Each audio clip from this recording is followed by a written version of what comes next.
Di negara kita sudah ada yang dinamakan Komnas HAM sebagai wadah pengawasan bagi masyarakat, sehingga kekuasaan tidak diperalat secara semenang-menang. Namun, tak seperti yang diharapkan, masih ada kasus pelanggaran HAM seperti pelanggaran hak kebebasan, hak kemerdekaan, perampasan lahan, dan penyiksaan yang tidak adil, sampai pencurian. Namun, haknya tidak ditegakkan. Firman Allah Subhanahu wa Ta'ala dalam Quran Surah An-Nisa ayat 29 yang berarti, janganlah kamu membunuh dirimu, sungguh Allah Maha Penyayang kepadamu.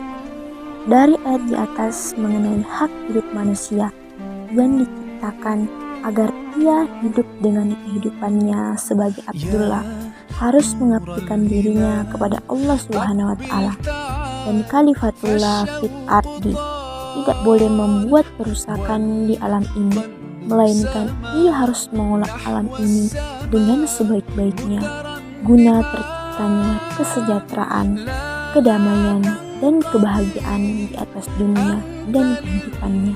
Maka dari itu, sebagai manusia, kita harus memperhatikan hidupnya dalam arti tidak membunuh atau dibunuh, karena yang demikian itu adalah melanggar HAM.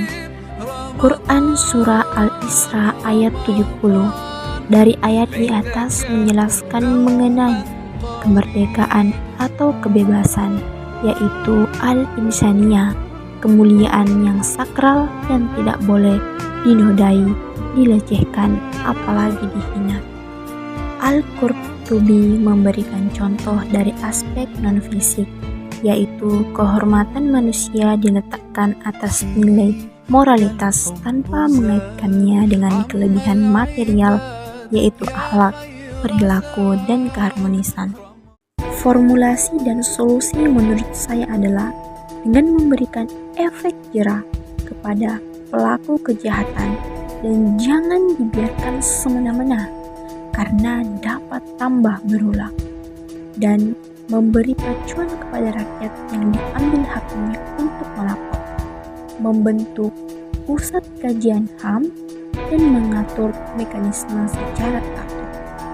Dalam perspektif Islam, HAM bukanlah hasil evolusi apapun dan pemikiran manusia, namun merupakan hasil dari wahyu ilahi yang telah diturunkan melalui para nabi dan rasul dari sejak permulaan eksistensi manusia di bumi. Dengan kata lain, hukukullah dan hukukul ibad, yaitu ketetapan dari Allah Subhanahu wa Ta'ala. Atas dua kategori hak tersebut, HAM dalam Islam merupakan hak yang diberikan oleh Allah Subhanahu wa Ta'ala, yang diberikan oleh raja, pemimpin, dan lembaga-lembaga lainnya, dan dapat dicabut kembali semudah memberikannya.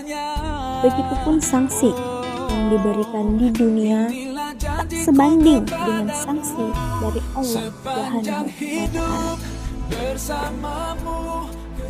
Ta'ala.